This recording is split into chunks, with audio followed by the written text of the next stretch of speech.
շատ տարօրինակ էր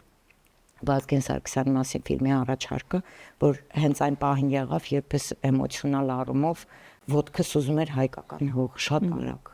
շատ արագ, շատ մի քանի օրերի ընթացքում շատ արագ համաձայնություն եմ տվել։ Ես մտածում եմ, որ եթե մեր այս ժամանակներում Վազգեն Սարգսյանի նման ուժեղ մարդիկ շատ լինեին կամ լինեին իրենք, մենք երևի թե այս հարհավիրքների միջով չանցնեինք։ Հայ կինը կամ ընդհանրապես կինը ընտանիքի սյունն է, բան, այո, հենց այդպես է։ Քո շուրջ եղած մարդկանց բարձրացնողը, հատկապես ընտանիքի մեջ տղամարդկանց դերի կարևորությունը ընդգծվում է, այդպես կարծում եմ կներեք սիրելի տղամարդիկ, միայն կնոջ շնորհիվ։ Մարջան, ողջույն։ Ողջույն։ Ուրախ եմ, որ այսօր եկել եք մեր տաղավար, մեզ հյուր, որքան ժամանակ է Հայաստանում եք, ինչ առիթով եք եկել։ Նախ շնորհակալ եմ հրավերի համար, հուսամ գեղեցիկ զրույց կունենանք։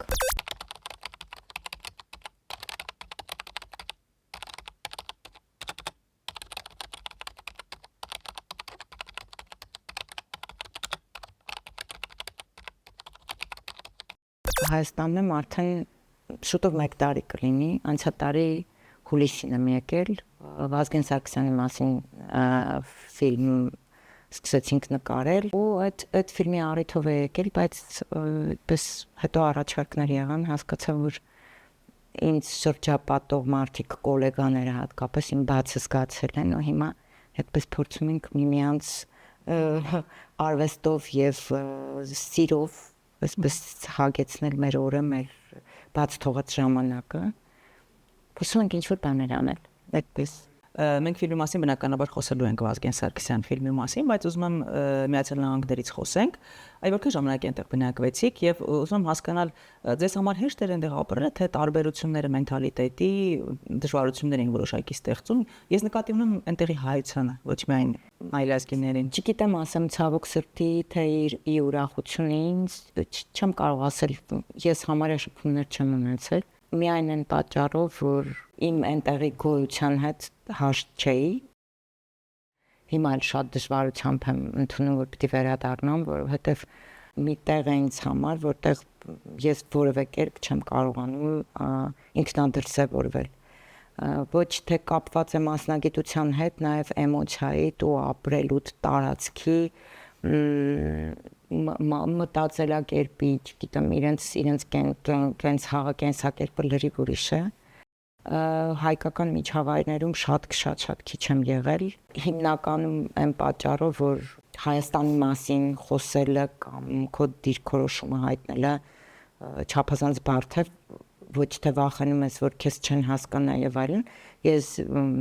շատ ծայրահեղ եմ այդ հարցերում ու երբ ինձ կարող են չհասկանալ կամ շատ էգզիստենցիալ հարցի շուրջ իրենք չեն ուզում քեզ հետ գոնե կոնտակտի մեջ մտնեն, իրենց կարծիք ասեն, ես անչափես կտրում եմ հարաբերությունները ու ինձ շատ դժվար էր։ Իհարկե համախոհներ բնականաբար ունեմ, մարդիկ, որոնք ինձ նման են մտածում այս կամ այն հարցի վերաբերյալ,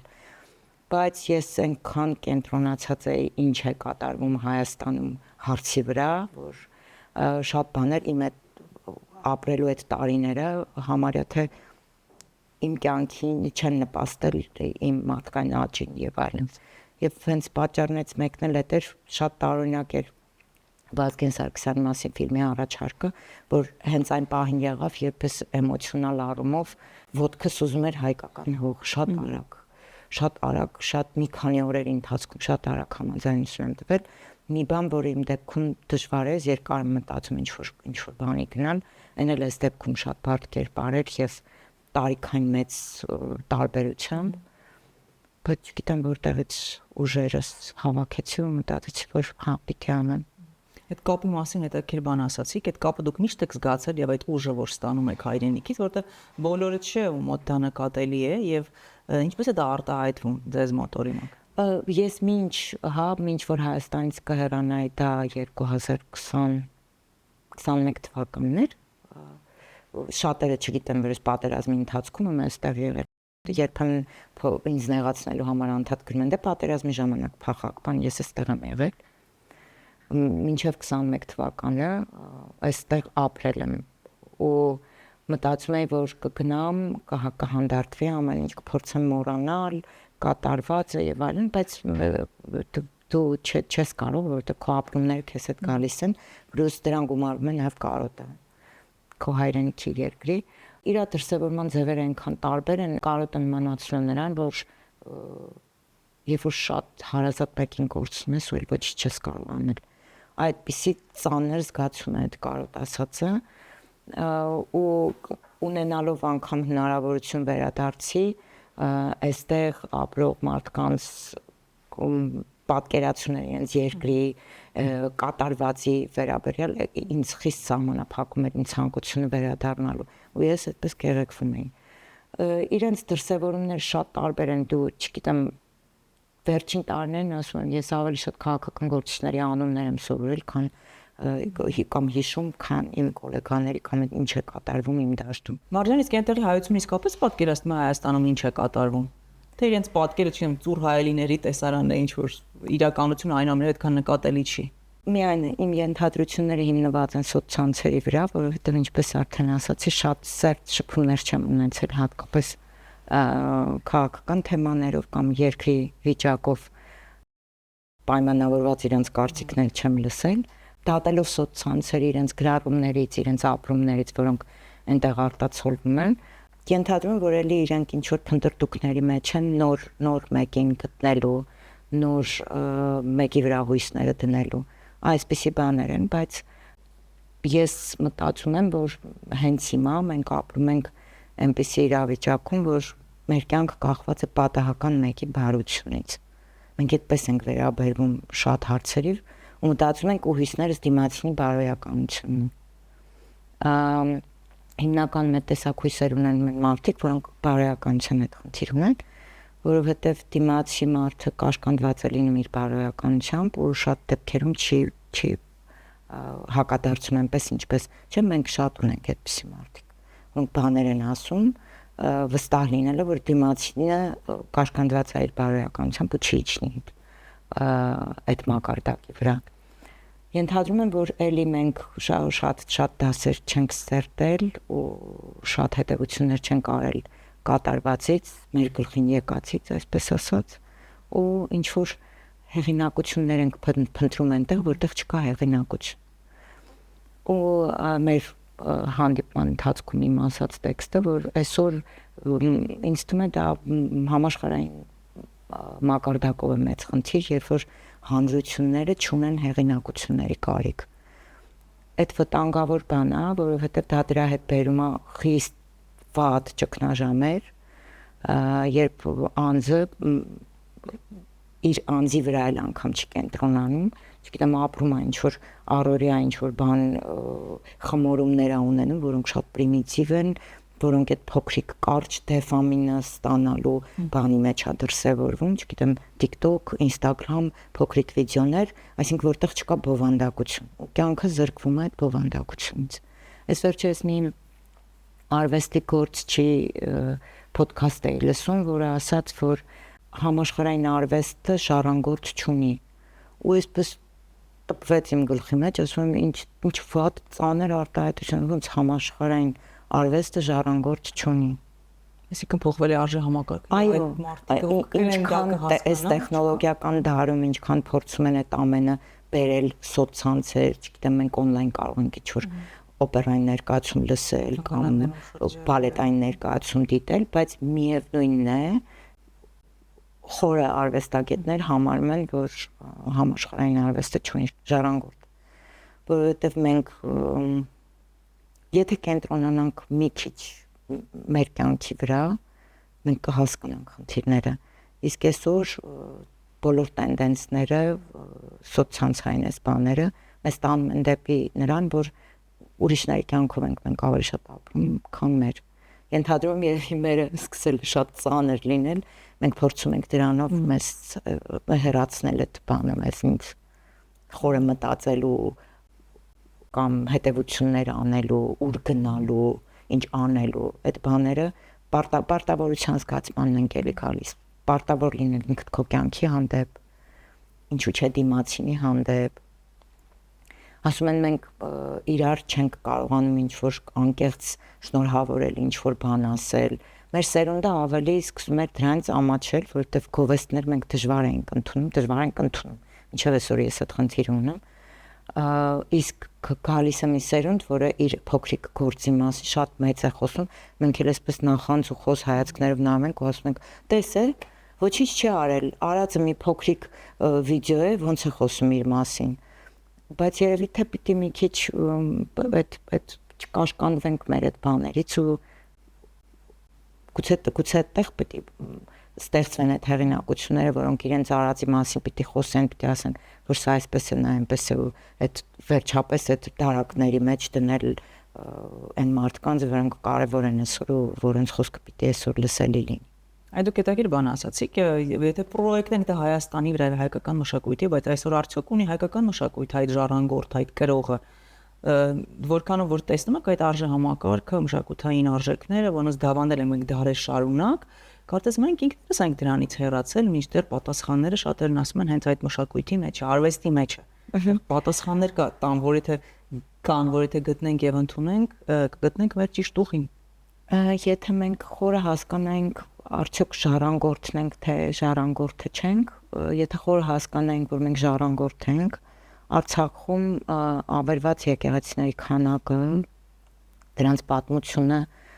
նայելով հասկանում ես, որ մեր սիրտը չցաված դրա համար, երբեմն ինձ մոտ տպավորություն է, որ մենք նույնիսկ չենք մտածում, որ մենք հայկական հողի ժառանգորդն ենք, որ մնաց թե մշակույթ, արվեստ կամ ինչ-որ մի բան,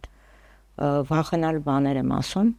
բայց միևնույն ժամանակ, որպեսզի մենք մեզ ճանաչենք խորքային առումով, երևի պետք էր, որ այս ամենը բարձրանար ջրերես, որ մենք կարողանանք զտել կամ պիտի այդ ջուրը լավ սևանա, որ հետո կարողանանք մաքրել։ Չգիտեմ, շատ տրիվիալ բաներ եմ ասում, բայց երևի այդպես է, պիտի առերեսվել ինչ-որ բանի հետ։ Մենք էլ չեմ մեր կյանքում անդադ երբ տենց ինքնագոհ գիտենք, որ մենք ամեն ճիշտ ենք անում։ Այո, ես սա ասացի, ուրեմն ես ճիշտ եմ, ես չգիտեմ, փայլուն պատկերացում ունեմ այս կամ այն հարցի վերաբերյալ, բայց մինչև մի հատ շատ կարևոր բանի չես առերեսվում, չես հասկանում, որ բան ես, դու բռնություն ես գործադրում ինչ որ մեկի վրա ճնշելով, քո պարտադրելով քո կարծիքը եւ այլն։ Ես հիմա այդ բաներից եմ փորձում հեռանալ ու սկսում չպարտադրել, որ դու պիտի այսպեսին լինես, որովհետև դու հայ ես, որովհետև դու ժառանգորդն ես հայկական մշակույթի կամ հողի, Արցախի մի բան, որը չգիտեմ, երբևէ պիտի մեր արյան մեջ լիներ այդ շատ զարմանալի է, որ մի քանի տարիների ընթացքում այսպես կարողացան։ Բայց ինձ համար նաև զարմանալի է, որ այդ կապը թեկուզ հենց Արցախի հետ շատերը չեն զգում, մինչդեռ ես լինում էի Արցախում, ես մի անգամ էլ եմ այդ հարցը տվել, ինչ որ մի մոգականություն, ինչ որ կախարդանք կար, ինչ որ բան կա այդ հողի մեջ, չեմ կարող բացատրել։ Դա կամ զգում ես, կամ չես զգում այդ կապը։ Ես ցավոք սրտի երևի թե ազատագրման տարիներից հետո մենք շատ կարևոր մի հատ տիհ ենք փորել, չգիտեմ, պետական մակարդակով կամ գուցե հենց ժողովուրդը, որ այդ Արցախը ճանաչելու բանի մեջ չենք մտել, որ հասկանանք, որ մենք կարող ենք, չգիտեմ, դրսում հանգստանալու փոխարեն գնանք Արցախ։ Ես էլ եմ շատ ուշ հայտնվել Արցախում, որի համար շատ եմ ափսոսում։ Բայց հայտնվել եմ 2015 թվականին շատ ուշ։ Սիրահարվել եմ Արցախին ու այդ սերը փոխադարձ է եղել ու հավերժական։ Այնտեղ ֆիլմը չէ նկարահանել։ Այո, 5 ամիս երևի այնտեղ ապրել եմ, գնացել եմ, եկել եմ ու շատ մեծ հաճույքով էի գնում, ոնց որ գնում եմ, չգիտեմ։ Իսկ ինչ-որ հարսանիքին անդադար, ոչ որ տենց զգացողություններ։ Եվա ֆիլմներ, որը Արցախյան առաջին պատերազմի մասին էր, այդպես խորքային հետաքրքիր թեմաներ են, մարդկային ճակատագրեր էին, այնտեղ ապրող արցախցիների մասին էր եւ ոչ միայն, նաեւ հայաստանցիներ, որոնք բախտի բերմամբ հայտնվել էին այնտեղ, իրենց ճակատագրերի մասին էր, իմ կերպարը կոնկրետ կիներ, որը անդադ ասում էր, որ պիտի երեխաներին հանենք Արցախից, որովհետեւ այստեղ վտանգավոր է ապրել եւ այլն։ Ի վերջո զոհվում է իր երեխան, ռումբի վրա պայթում է շատ պատահաբար։ Ու իր բոլոր այդ վախերը ակնհայտ են դառնում մի խոսք շատ ծանր ճակատագրով մի կին էր եւ նաեւ խոսում ենք այնտեղ արցախցիների հետ ոգու ամրության մասին, որ չնայելով այդ ամեն ինչին իրենք շարունակում են այնտեղ ապրել ու մնալ։ Շփվում եք իրենց հետ եւ իրանք պատմում են շատերը կան չէ որ Արցախյան առաջի պատերազմին մասնակցել են, պիտի պատմություններ, թե գործ այնքան շատեր որ չի կասում։ Չէ, շփումները անշուշտ կային, բայց արցախցիները առանձնանում են այդպես իրենց հատուկ բնավորությամբ, իրենք երբեք չեն պատմում, թե ինչ ծանր է այնտեղ ապրելը։ Ես չգիտեմ, ձեր շրջապատում գուցե կան աշխատավայրում նաեւ։ Իրենք երբեք չեն սիրում նվնվալ, ներողություն բարես համար, կամ ասել գիտեք, դուք ախր չգիտեք ինչ բան է սահմանին ապրել։ Ենթադրում եմ իրենք այնքան ուժեղ են եղել, որ մենք այդ ամեն ինչ ենք պատկերացրել։ Այս կողմում ապրող մարդիկ Հայաստանի տարածքում շատ դժվար են պատկերացում սահմանին ապրելը ինչա։ Ու այնտեղ անշուշտ շատ հանդիպումներ են եղել, բայց այդ մարդիկ այնպես պատվով, արժանապատվությամբ ու հպարտ են այնտեղ ապրում։ Այդ հպարտ բառն էլ փչացին, Աստված իմ դժվար է օգտագործել։ Ու դա իրենց տունն էր, իրենց հողն էր ու շատ բնական է, որ իրենք այնտեղ էին։ Այդ իրենց մեջ կա։ Մենք այստեղ մի հատ փոքրիկ փուշը մտնում է մեր մատում, մենք սկսում ենք նվնվալ։ Իսկ այնտեղ իրենց երեխաները սահմաններին վազվզում էին, անգամ գիտեին որտեղ է ռումբ տեղադրված, որտեղ չի կարելի գնալ, ամեն ինչ գիտեին։ Աջան այզում ես Սփյուռքի մասին էլի խոսենք, որտեղ իմ կարծիքով այդ հարցը շատ կարևոր է եւ այդ հարցին կարծես բավարար ոչ թե ուշադրություն չի դարձնում, այդ հարցի մասին շատ չեն խոսում կարծես թե մինչդեռ դա կարծում մեծ բաց թողնում, որտեղ մեր օրերս Սփյուռքի ներուժի ճիշտ օգտագործումը կամ օգտագործել էլ չասենք, այդ կապը Հայաստանի եւ Սփյուռքի միջեւ դա կարող է լուրջ օգուտ նպաստ դնել Հայաստան։ Դա Հայաստանի շատ լուրջ օգուտ կարող է բերել եւ տրոհումը երբ սկսվեց, երբ նկատեցիք դուք դա, որովհետեւ մեծանալից հետո իմանալով, ահա, Սփյուռքի մեծ ներգործությունը հայկական եւ քաղաքականության եւ մշակութային առումով իրենց ներգործությունը միշտ ավելի մեծ է եղել։ Այդ բոլոր համայնքները ինչ որ հատուկ ուղղվածություն ունեին ու իրար հետ համագործակցում էին ու իրար հետ շատ լուրջ համաշխարհային մասշտաբի հարցեր կարող էին լուծել, նույն ցեղասպանության հարցը, որևէ մեկը, չգիտեմ, Սփյուռքում թե Հայաստանում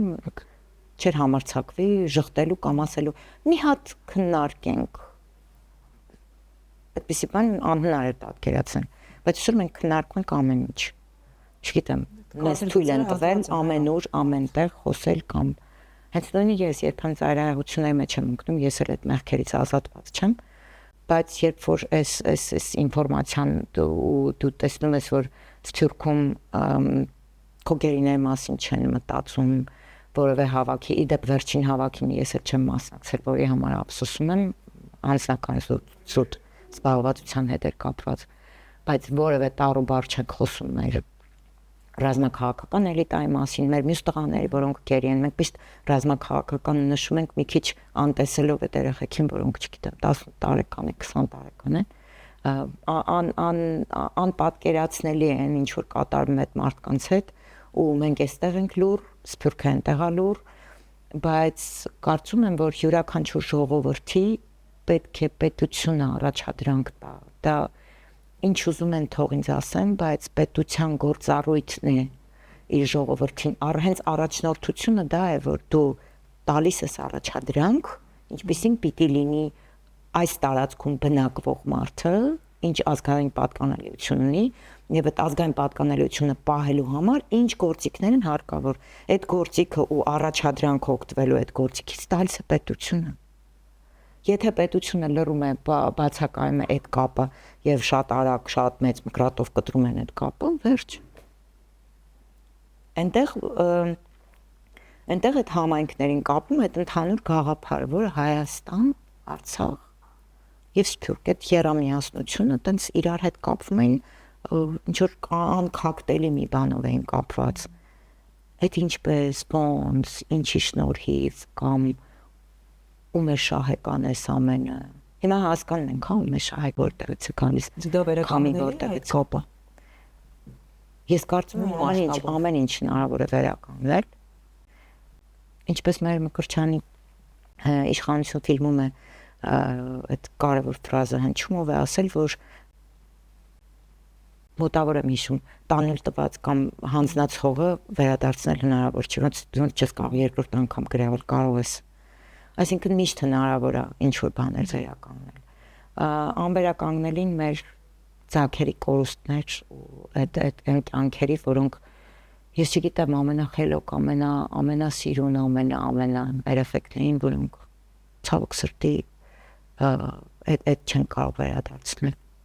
Մարիանա, քիչ առաջ որ խոսում ենք, դուք ասացիք, որ այնուամենայնիվ դուք հույս ունեք, որ լավ կլինի։ Հա, այդ հույսը կարծես բոլորիս մոտ է արտնացել, բայց ես այս ամեն ինչի մասին միտումով եմ Լենա ջան խոսում, նաև սև գույներով, բայց այո, ներսումս անշուշտ հավատ կա, եթե հավատ չլիներ, ես չէի ուզի վերադառնալ, կմտածեի, որ հա ձեռքս թափ կտայի այս ամեն ինչի վրա ու կասեի, վերջ, ես չեմ ուզում ոչինչ անել, պետք էլ չի։ դու կարող եք հիմնավորել, ինչի ունեք հույս։ Թե դա անբացատրելի է, սահմանությունից հետո։ Ես մտածում եմ, որ ամեն ինչ վերադառնում է շրջանս յուր։ Այդ մի օր գալու ենք այնքետին։ Մեր արմատը, մեր ազգային պատկանելիությունը, մեր ամեն ինչը վերականգնելու համար մեզ պետք է հիշողություն։ Ու այդ փոքրիկ վիդեոյի չափ հիշողությունը խանգարում է մեզ ապրել։ Բայց մենք գալու ենք դրան, հա։ Ինչ որ բան գործիքներ են շատ ստեղծվում, որ մեր կյանքը իբր հեշտացնում են եւ այլն, բայց պատտվում ես ինչ որ անդադ խոսում ենք Աստծուց, հավատից, գիտեմ ինչ որ sense բաներից, մենք մենակ այն պահին ենք անկեղծ ու Աստծուն ավելի մոտ, երբ որ անկեղծ ենք ու մի քիչ վերանայում ենք այդ Աստծո կարևորությունը մեր կյանքում ու հասկանում ենք, որ հնարավոր չէ, եթե մի օր արթնանամ ու մտածեմ, որ ես կորցրել եմ իմ հավատը ինչ որ բաների, հատկապես պետության, չգիտեմ իմ հայրենակիցների հանդեպ, եթե ես մտածեմ, որ ես միակն եմ կամ ընդամենը 5 հոգի եմ մտածում ես ամեն ինչ մասին, 5 հոգի է ցավում կատարվածի համար, եւի կխելագարվեմ։ Ու դրանից առավել, երբ որ ես կորցնեմ հավատս։ Ես կարծում եմ, որ մենք առաքելություն ունեցող ժողովուրդ ենք։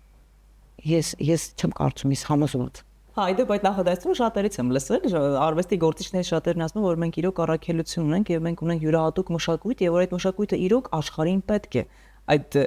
հայկական մշակույթի գույնը։ Ես կարծում եմ յուրաքանչյուր ժողովրդի մշակութային գույնը պետք է, որովհետեւ մեզ այդ մշակույթն էլ առանձնացնում է, ոչ միայն նո ազգային պատկանելիությունն է մեր նաեւ ցույց տալիս։ Ես չգիտեմ ազգային խոհանոցը տարազների պատմություն, չգիտեմ ինչ գորգագործություն, որտեղ զարգացել է արևելքի եւ արևմուտքի խաչմերուկում եւ անպայման ունի ինչ որ ասելիք եւ առաքելություն։ Ես ուրախ եմ, որ այդպես մտածող մարդիկ կան, որովհետեւ մենք ապրում ենք ամեն ինչ հավասարացնելու ժամանակաշրջանում եւ մասնագիտությունների արժեքն է կորում եւ գաղափարների ինքնագիտակցության ամեն ինչ հավասարացնում են ու ասում են, որ դուք ոչ մի բան եք, դուք ոչինչ եք։ Եվ այդ ամեն ինչի մեջ լսել այն ինչ մասին հիմա խոսում ենք, որ մենք հատուկ ենք կամ գուցե երբեմն շատ մեծ ենք դրա մասին խոսել, խորքը չհասկանալով, բովանդակությունը չըմբռնելով, բայց ես ոչ միայն ըմբռնում եմ, այլ նաև վստահություն ունեմ, որ դա այդպես է ու միայն առանձնանալը չի, ես կարծում եմ այստեղ ինչ որ վեր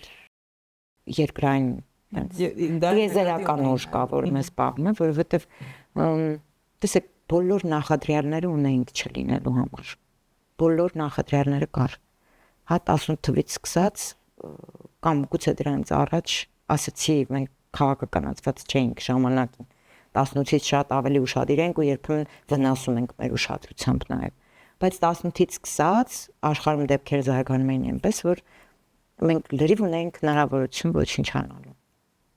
Որովհետև մեզ ոչ միայն ֆիզիկապես են թույլատրել, այլ հոգեպես մենք հեռացանք, բայց հիմա մտերմություն կա հոգեբոր աշխարհին, չգիտեմ, ճանաչելու, թեկուզ դա արվում է երբեմն, չգիտեմ, նկարներ անելու համար, բայց երիտասարդների մոտ ես նկատում եմ, որ իրենք այսպես պտպտում են, գտնում են ինչ-որ եկեղեցիներ, որոնք անգամ եթե խոնարհված են, բայց իրենք գտնում են դրա մասին խոսում են։ Հիմա շատ կան ճանաչողական հաղորդումներ ճարտարապետության մասին, չգիտեմ, արվեստի գործիչների մասին եւ այլն։ Ինչ որ հետաքրքիր բան կա, այնպես որ այս տեխնոլոգիական դարը նաև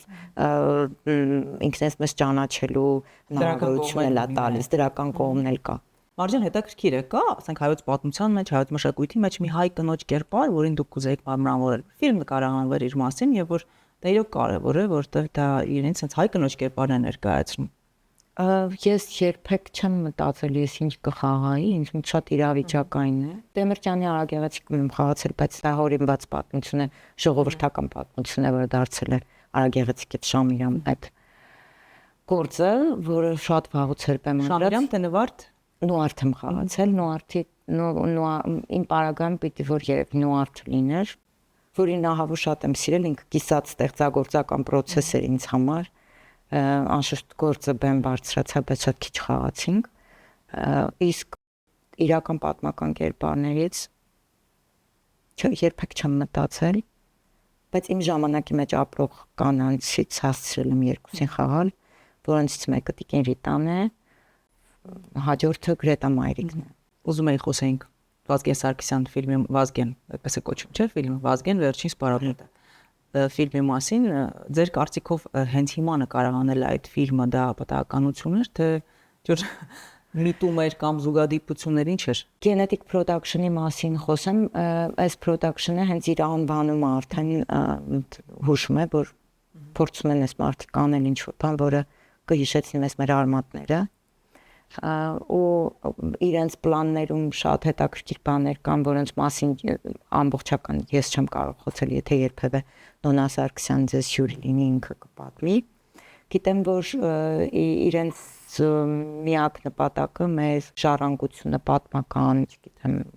արվեստի եւ այլ փոխանցելն է հաջորդ սերունդներին։ Իսկ չի սահմանափակվելու միայն Վազգեն ֆիլմով։ Ոչ, ինքը production-ը նոր է հիմնված, բայց ունենալու է շարունակական գործունեություն եւ հույս ունեմ, որ ազգային թեմաները կլինեն իրենց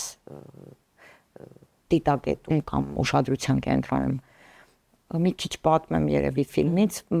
մենք անշուշտ չենք կարող Վազգեն Սարգսյանի մասին զրմում հեռանալ քաղաքական բաղադրիչից, որովհետեւ մարդը քաղաքական կերպար է։ Բայց միևնույն ժամանակ ֆիլմը ստեղծողները ուզել էին կենտրոնանալ իր մարդ տեսակի վրա եւ ավելի ընդգծել ինչպիսին էր ինքը։ Իսկ որ դա չէ հերոսապատում այն որպես առաջնորդ ավելի իր հերոսական կողմերը ցույց տալու։ Շատ ուժեղ դա շեշտված չի, մենք տեսնում ենք Վազգենին որպես մարդ, ֆիլմը սկսվում է իր ծնունդով, ավարտվում է հոկտեմբերի 27-ով, որտեղ հոկտեմբերի 27-ի մասին անշուշտ չկա խոսակցություն, ու ես կարծում եմ, որ ֆիլմը դիտելուց մենք կսկսենք ավելի արժևորել այն մարդկանց, որոնք մեր գործիչներին, որոնց մենք ու շատ ժողովուրդներ են այդպեսին, իրենք չեն սիրում իրենց գործիչներին, մինչև այն պահը, երբ այդ մարդիկ այլևս չեն լինում, ու այդ ուժեղ ձեռքը, այդ հզորությունը հասկանում ենք կորցնելուց հետո։ Ու ես մտածում եմ, որ եթե մեր այս ժամանակներում Վազգեն Սարգսյանի նման ուժեղ մարդիկ շատ լինեին կամ լինեին իրենք, մենք երևի թե այս հարհավիրքների միջով չանցնենք։ Իսկ Գրետա Մայրիկի կերպարը խաղալը դժվար է տարիքային տարբերությունների նման էլ չէ ըստ էության։ Այո, բացարձակ նման չենք, եթե այդ կերպարը ստեղծված է ինչ-որ մի կերպար, որը հանձնես առել ներկայացնելու ստեղծված է ինչ-որ գրողի երևակայության արդյունքում, դու այդ դեպքում պարտավորված չես այսպես բառացի կրկնել կամ անել այն ինչ գրողը գրում է, մենք այդտեղ երբեմն դերասանը, ռեժիսորը, պրոդյուսերը իրենց երևակայության շնորհիվ են կառուցում այդ կերպարը ու ստեղծում կամ չգիտեմ փոխում նրա արտաքին տեսքը եւ այլն։ Այս դեպքում մի քիչ ավելի բարդ է, որովհետեւ ապրել է ինքը իմ ժամանակի մեջ, ապրել է այն նույն, հա, իր կյանքի վերջին этаպում հատկապես այն նույն հույզերը, երբ ես ավելի գիտակից եմ եղել հասկանալու ովքեր են այդ մարդիկ, նույն էմոցիաները ու նույն օդն է շնչել ու մի քիչ տենց երևակայական բաներ չես կարող անել, այսինքն շատ ինքը վավերագրություն չի, բայց փաստերի վրա հիմնված գեղարվեստական ֆիլմ է։ Ենթադրում եմ նմանությունը ավելի շատ կարող է այսպես բան առաջացնել, բայց հոգեվիճակը հուսամ, որ կարողացել է մի քիչ փոխանցել իր մեծ սերը իր ընտանիքի առանձին Վազգենի, նաև հանդեպ իր մյուս երեխաների եւ մեծ սերը հայրենիքի հանդեպ, որը ի վերջո դարձավ իրեն Գրետա Մայրիկ կնքել այդ անվանումը։ Իսկ հետաքրիր այդ նկարահանման process-ում ես գիտեմ, որ Նոնան ներկա եղել նկարահանումներին, ինչու շատ հուզականություն կամ հուզիչ ինչ-որ պահեր չէին ստեղծվում, ի վերջո ոնց որ նորից այդ ամենը վերապրես։ Նոնայի համար անշուշտ Նոնայի համար շատ ավելի դժվար էր, որովհետև նույն ֆիլմի ամբողջ պատմությունը Լևոն Գալստյանի պատմել է հենց Նոնան, Լևոն Գալստյանը որպես սցենարիստ այդ ամենը հավաքել է ու դարձրել է ինչ-որ պատմություններ, տեսարաններ, որոնք այսպես շահկապվում են ֆիլմում իրար հետ։ Նոնայի համար անշուշտ շատ ծանր է, դրա մասին անդադ խոսում էր եւ իր հայացքը Խորենին Լևոնյան, որը խաղացել է Վազգեն Սարգսյանի կերպարը, ես հասկանում եմ, որ ինքը այնպես կարոտով ու ոնց որ այդ մարդը հարություն էր ավել իր համար ու այսպես իր աչքի առաջ էր անդադ։ Ինձ թվում է ամենածանրը Նոնայի համար է եղել, շատ կարևոր էր Նոնայի ներկայությունը նկարանման տաղավարում, որովհետև ինչ որ բան եթե այնպես չլիներ, դու ունեիր մեկին, որ հարցում էր իրականում այս պատմությունը այսպես է եղել, կամ այդ բանը ինչ եղավ, ինչ զգաց մի տեսարանում, երբ Նոնան ֆիլմի հետ պայմանավորված աշխատանքների հետ պայմանավորված մեկնել էր, ու այդ մի օրը ինքը բացակայում էր ու իմ ամենածանր նկարահանման օրն էր, ու ես հնարավորություն չունեի իր հետ մի քիչ ավել շփվելու, հասկանալու այդ դրվագի պատմությունը իրական, թե արդյոք Տիկին Գրետա Մայրիկը ինչպես է իմացել Վազգենի սպանվելու մասին։ Այդ լուրը ոնց է ստացել։ Իսկ ֆիլմում այդ դրվագը կա ու Եվ ամեն դժվարը ես չգիտեմ ոնց եմ նկարահանվել ու շատ անմարդկային բաներ կատարվեցին ինձ հետ։ Ես շատ չեմ փորձում պատմել այս բաները, որովհետև նորմալ մարդու համար կամ սովորական մարդու համար սա աննորմալություն է։ Մենք դերասաններս ինչ որ որոշակի կապ ունեն մենք մեր կերպարների հետ ու երբեմն իրանց այդպես բան պահում ենք մեր մեջ։ Ես այդ պահին, քանի որ օգնություն չկար ու այդ պահին հատկապես Նոնան չկար, ես անդադ ինձ հարց էի տալիս, ասում եմ դու մամա չես մեկ, դու Գրետա Մայրիկը չես, դու Գրետա Մայրիկի տարիքին չես հիմա, տես որքան բացեր կան, չկարողանալու խաղալ, այդ պահին չէի հասկանում, ասում եմ, այս տեսարանում ես բանուլ եմ տալու, փչացնել եմ ամեն ինչ։ Հետո ինչ որ պահից կենտրոնացա ու ասեցին, Տիկին Գրետա, խնդրում եմ։ Ես հավատում եմ, որ մահվանից հետո այնտեղ ինչ որ ուրիշ աշխարհ կա։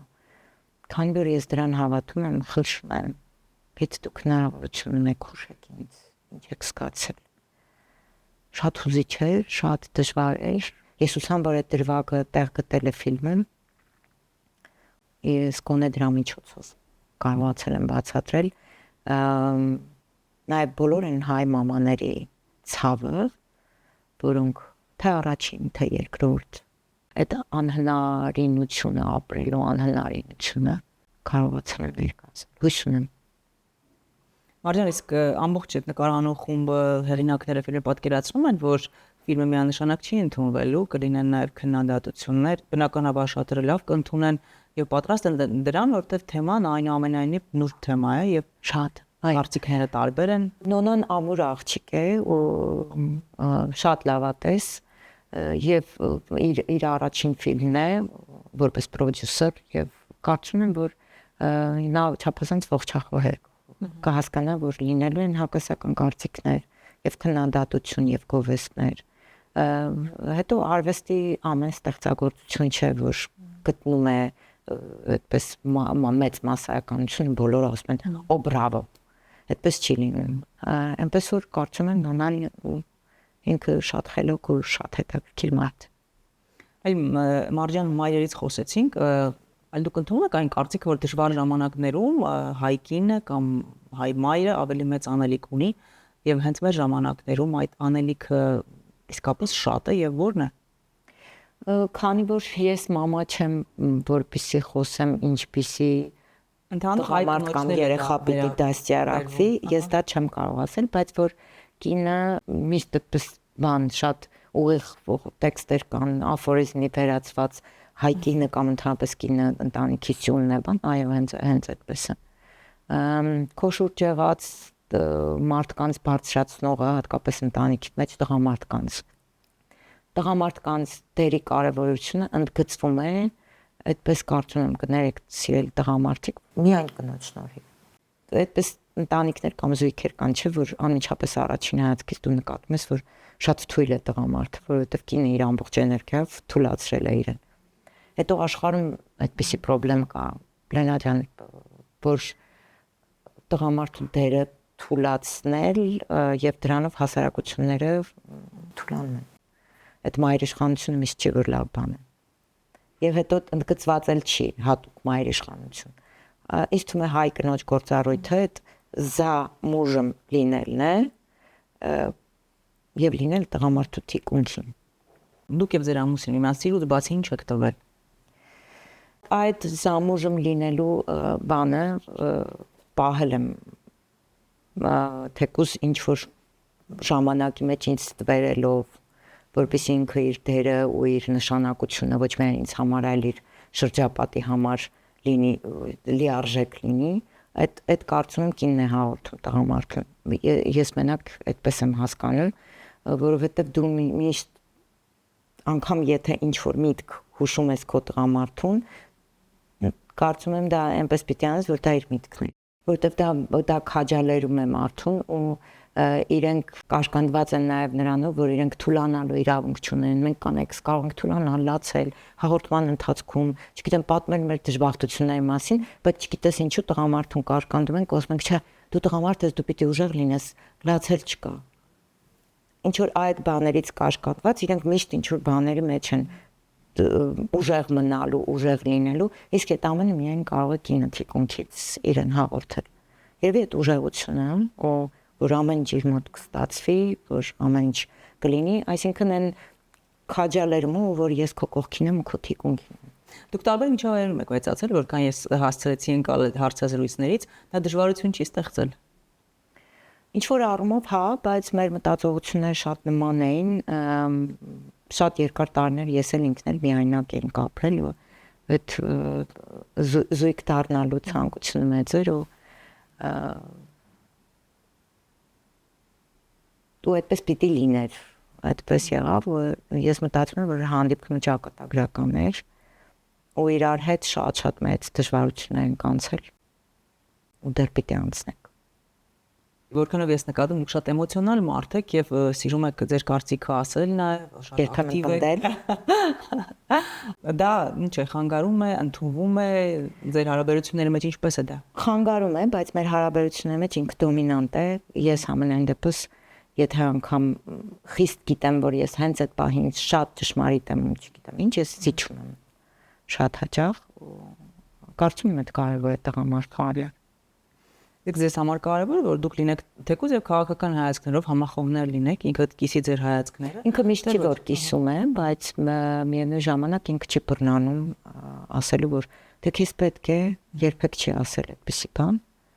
ու դրանով ես կարծում եմ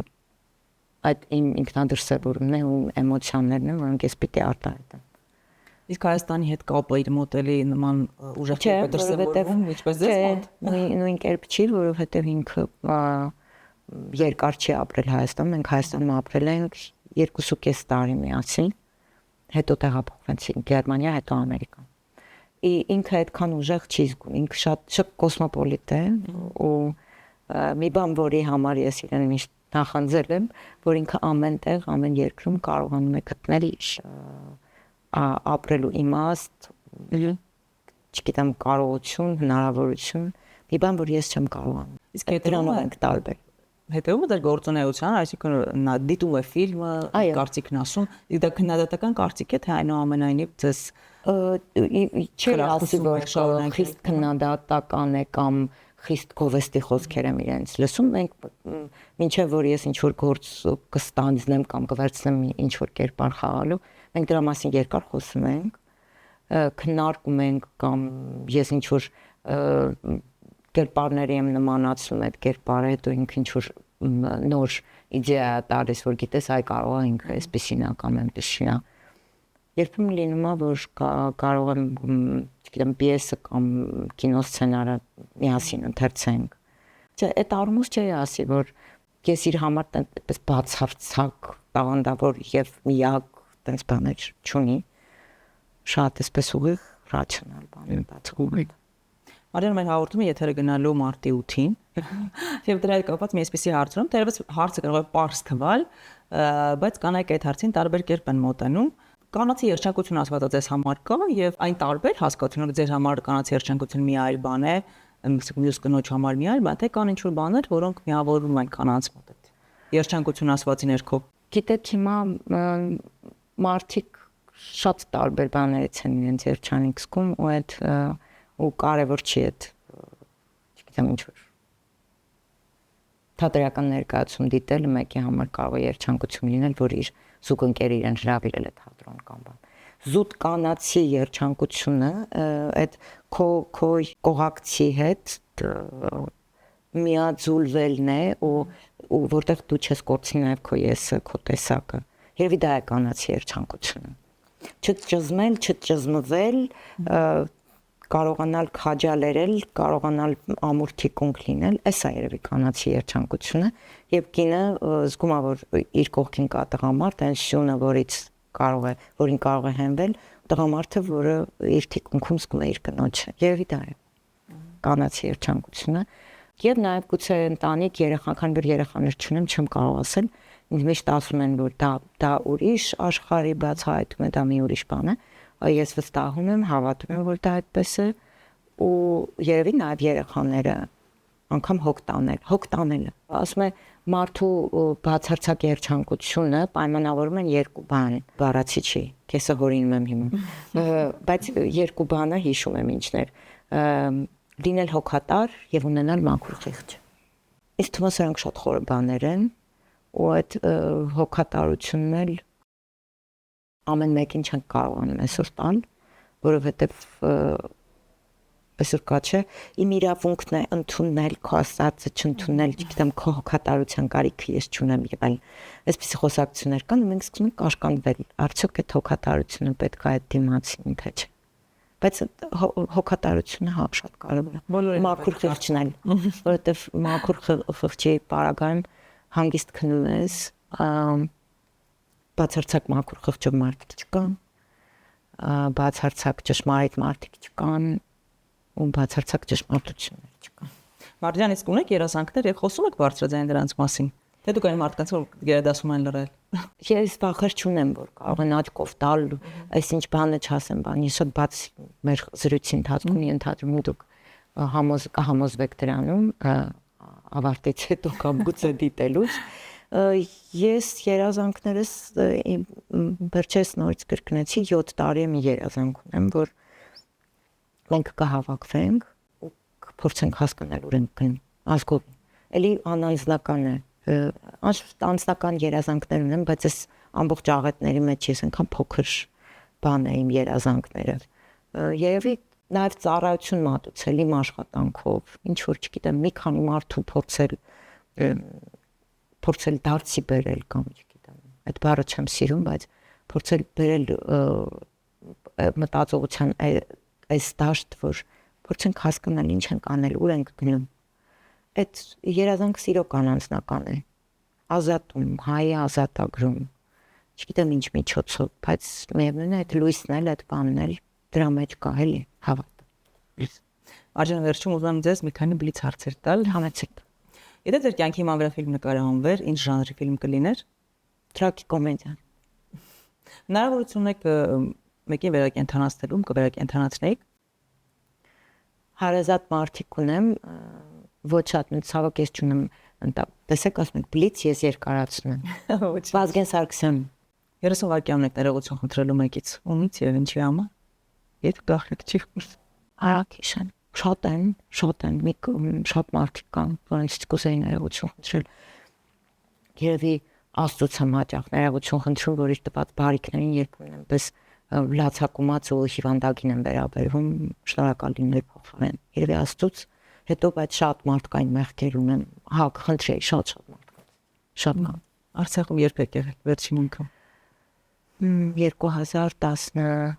թվականին կարծեմ, 16 20 թվին չհամարձակվեցի գնալ։ Ոչ թե վախեցա, որ կերևարվեմ, դա էական չէ։ Չուզեցի այդպես առնացոր տեսնել Արցախը։ Պատմական որ ժամանակաշրջանը կուզեիք տեսնել։ Տեսնել շատ կարճ գուցե։ Կուզեի հայտնվել մի պահ Արևմտյան Հայաստանում երևի ցեղասպանության ժամանակաշրջանին, բայց անպայման վերադառնալ, որովհետև ինձ թվում է ես իմ այսպես տատանվող հոգեվիճակում երկար չէի ուզում մնալ։ Ոչ թե որ վախկոտեմ, չէի դիմանա ուղղակի այդ ամեն ինչ։ Ուղղակի կուզեի հասկանալ ինչու է տեղավ։ Ինչու մենք թույլ տվեցինք, որ մեզ հետ այդպես վարվեին։ Միայն այդ հարցեր պատասխան։ Իսկ ապրելու համար ինձ թվում է ամեն մարդ ես ամեն մի էակ ծնվում եմ ժամանակում, որի մեջ ինքը պիտի լինի, ու ես ուրախ եմ, որ ապրում եմ այս ժամանակի մեջ, ու միևնույն է ինձ համար բովանդակություն կարևոր է ամեն ինչ։ Ուրախ եմ, որ ես այդպեսին եմ։ Ինչ ասել գեղեցկություն հայկական ձևով։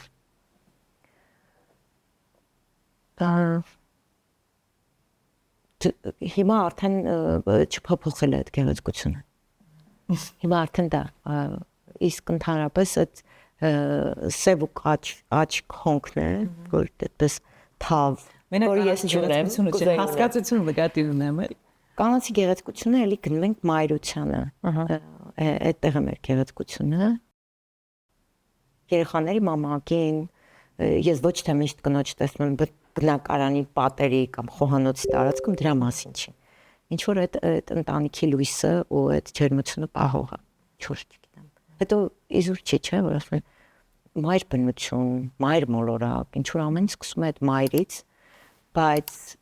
միևնույն ժամանակ էլի եմ ասում, պետք չի դրա վրա կենտրոնանալ ու տղամարդկանց դերը իջեցնել,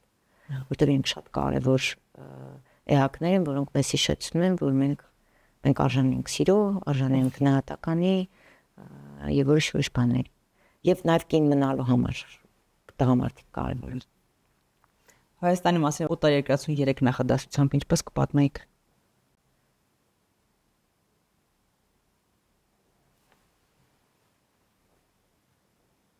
Չեմ կարող պատասխանել, պիտի երկար մտածեմ։ Հա, պատասխանը ես այդ հարցին ասի պիտի մտածեմ, Լենա ջան, շնորհակալ եմ, որ մտածել տեղիք տվեցիք, որովհետև 3 բառով։ Չէ, 3 նախադասությամբ։ 3 նախադասությամբ, օքեյ։ Էլի չեմ կարող պատասխանել դե։ Դե լավ, մյուս հանդիպմանը դա։ Հաջորդ հանդիպմանը, հա, որովհետև չեմ կարող ասել լավաշ, չգիտեմ հայկական ինչ որ գինի, ու չգիտեմ չեմ ուզում այդ խոհանոցային ստամոքսային բաներից, դες շատ բան պիտի լինի, շատ խիստ հասկանալի ու բովանդակալից պիտի լինի, որ այդ մարդը ցանկություն ունենա գա Հայաստան։ Լավ, մի վերջին հարցը տամ, սա չի մտել Ռեփուբլիկի մեջ, բայց քանի որ մարտի 8-ին է եթեր գնալու, դուք սիրում եք այդ տոները մարտի 8, ապրիլի 7 եւ ինչ կցանկանաք հայ կնոջը։ Ոյ, հա, սիրում եմ, իհարկե, բոլոր տոները սիրում եմ, իմ ծննդյան օրը չեմ սիրում եւ նրանից է որ մեծանում եմ կամ չգիտեմ ծննդյան օրը կներեք մեջ։ Հուլիսին։ Ու մյուս տոները անշուշտ սիրում եմ նվերներ ստանալ, նվիրել անպայման ինչ-որ մի բան, իսկ հայ կնոջը ուզում եմ որ որևէ քամի փոթորիկ ու աշխարհաքաղաքական կամ հայկական քաղաքական դաշտը չցնցի ձեր էությունը, չփոխի ձեր պատկանելիությունը, կին մնալու, կարմիր գծեր ունենալու, շատ կարևոր է այսօր կարմիր գծեր ունենալու եւ նաեւ հիշելու, որ ձեզնից շատ բան է կախված։ Շնորհակալ եմ Մարջան։ Հետաքրքիր եւ շնորհակալ եմ ցույցի համար։